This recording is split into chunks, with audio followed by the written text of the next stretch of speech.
পৃথিবীর সবচেয়ে ব্যস্ত জলপথ, প্রতিদিন এখান দিয়ে যাতায়াত করে 50 থেকে 60টি বিশাল কার্গো জাহাজ। আর পৃথিবীর 12% বাণিজ্য হয় 153 কিলোমিটার খালের উপর নির্ভর করে। কিন্তু 155 বছর আগে এখানে ছিল শুধু বালি আর মরুভূমি। তাহলে কে এই অসম্ভব কাজটি করলো, কেনই বা করলো? আর এই খাল খনন না করলে আজকে তেল, গ্যাস, মোবাইল ফোন, প্রসাধনী, কাপড় দামও হতো আকাশ ছোঁয়া। চলুন সুইস খালের জন্ম থেকে আজকের আধুনিক যুগ পর্যন্ত পুরো রোমাঞ্চকর গল্পটা জেনে নেই।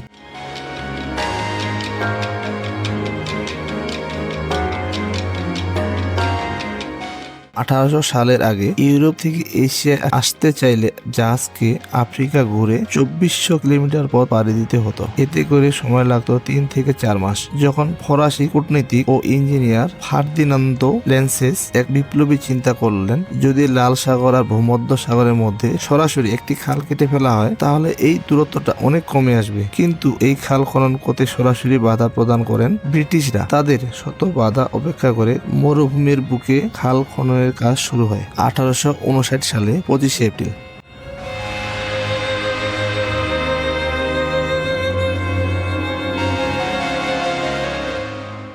এই খনন কাজটি করতে 10 বছর সময় লাগে। এই 10 বছরে 15 লক্ষ শ্রমিক এই কাজটি করেন। এর মধ্যে অনেক শ্রমিক স্বেচ্ছায় কাজ করতে আসে, আবার অনেককে জোর করে আনা হয়। খনন কাজ চলাকালীন সময়ে 20,000-এরও বেশি শ্রমিক মারা যান কলেরা এবং দুর্ঘটনায়। খনন কাজ শেষ হয় প্রায় 1969 সালে 17 নভেম্বর। বিশ্ব বাণিজ্যে এই নতুন দরজা সুইস খাল অফিসিয়ালি উদ্বোধন করা হয়।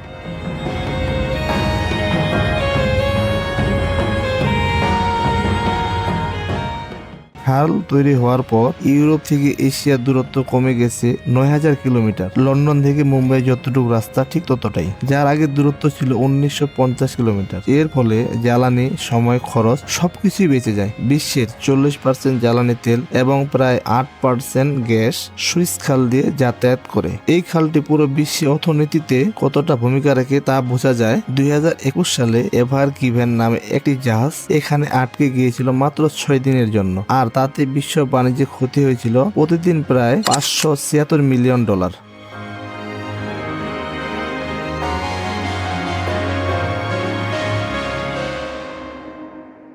1966 সাল থেকে 1975 সাল পর্যন্ত এই খালটি বন্ধ ছিল। সেই সময় আরব ইসরায়েলি যুদ্ধ চলছিল। এ সময় মিশরীয়রা ইচ্ছাকৃতভাবে 40টি জাহাজ এই খালটিতে ডুবিয়েছিল, যেন এই খালটি জাহাজ চলাচলের অনুপযোগী হয়। সুইস খাল এক লেন বিশিষ্ট হওয়াতে একের অধিক জাহাজ যাতায়াত করতে পারত না। তবে এখন জাহাজ নির্বিঘ্নে চলাচল করার জন্য খালের পাশে আরো 5টি বাইপাস লেন তৈরি করা হয়েছে এবং 2015 সালে নতুন সংস্করণ করা হয়। এখন দুই দিক থেকে জাহাজ চলাচল করতে পারে, যা গড়ে প্রতিদিন 100-এরও অধিক। আর এখন ট্রাফিক জ্যামও কম হয়।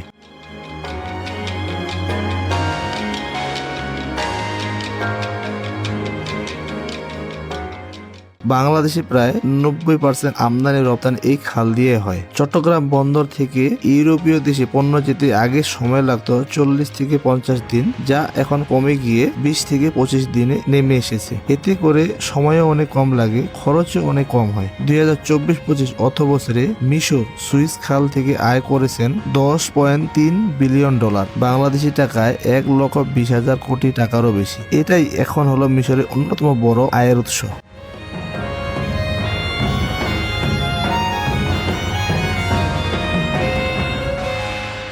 একটা খাল মাত্র 193 কিলোমিটার লম্বা, কিন্তু এর প্রভাব পুরো বিশ্বের বুকে ছড়িয়ে থাকা বাণিজ্যে। মরুভূমির বালির ভিতর থেকে জন্ম নেওয়া এই সুইস খাল আজ নির্ভর করে পুরো বিশ্বের 12% বাণিজ্য।